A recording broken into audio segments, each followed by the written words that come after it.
What's David Icke doing on TV? We have a lot of different producers. You just get tired of the real meat and potatoes, the real issues. So he's gone for all the ridiculous Hollywood stuff of David Icke and the blood-drinking lizard people.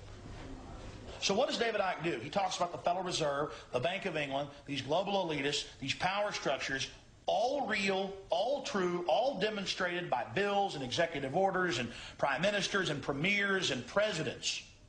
All real, meat and potatoes, something you can bite into, something that is easily demonstratable.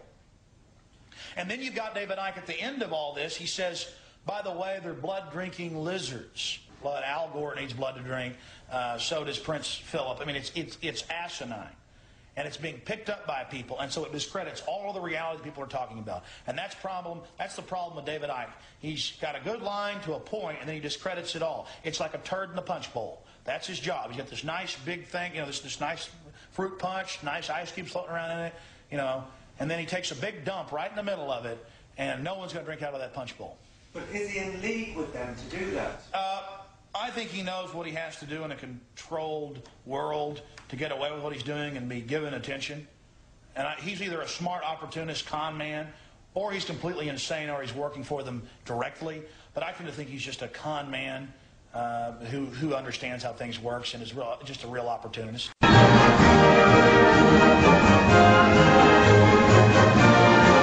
It is July 3rd, 2008.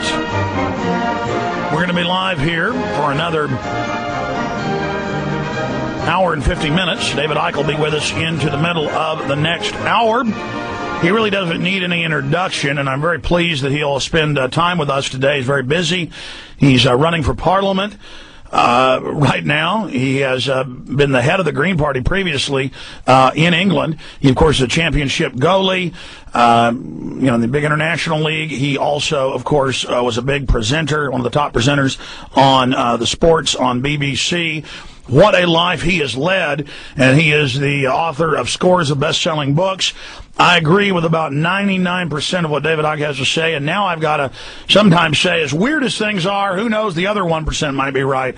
I mean, we're on a planet hurtling through space, and God only knows. And so I really respect him, I appreciate him, and he's just a great speaker and a very interesting mind, riveting individual.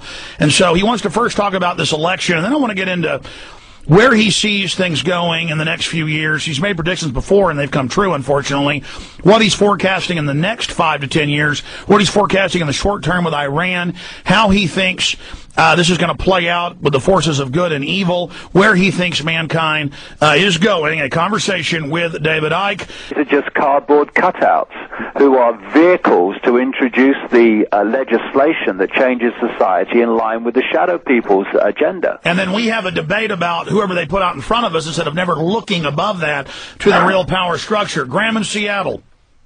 Hi, David. Hello, Graham. Good to hear you on, and, I definitely agree with a lot of what you're saying, but one of the major ways that I feel like people dismiss ideas about 9/11 being an inside job or, various depopulation schemes and whatnot, I'm looking at a Times Online article about you from June 27th. It says, "Reptilians beware, David Icke is back." And it says, according to Mr. Icke, David Icke, I'm sorry for pronouncing your name wrong. According to Mr. Icke's belief, the world is ruled by a secret group of Illuminati, a race of shape-shifting reptilian humanoids known as the Babylonian Brotherhood. So I'm just kind of... first of all, I posted that on my website today. It's one of the reports about me standing in this election. Well, some of the things that I've said over the years have been far out for most people, but, just take this on board. Just look at what myself and Alex have been discussing in the last hour and a half or so.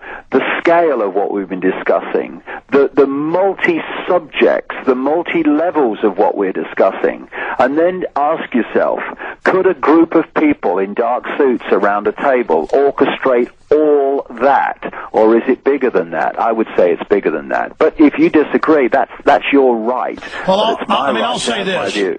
I go up to that point, and then David, goes off and does that. But I think we need to all be open-minded. The elites do believe they are worshiping and being directed by demon creatures. Now, whether that's absolutely whether that's real or not, I mean, they believe it. So that's why I think, that certainly people can try to then say, well, we're all nuts. Hey, the Federal Reserve's private. They carried out 9/11. We can prove all that. And, they've got things 5 football fields long floating around above Dallas. And Larry King Live is saying aliens are about to land. The Pope says aliens are coming. They're our brothers. Something big is on the horizon. They're going to stage something. And so David Icke isn't 1/10 as radical as Larry King Live is now. Graham, I appreciate your call. Joe and the thing I would say, Alex, is important, I mean, people should just take what feels right to them. I mean, if they want to take the level of this conspiracy as it plays out in the 5 sense world, then take it at that level, and let's react to that level. Let's join together at that level, and ignore the things that you think are too far out. You don't have to take it all. Just take what feels right.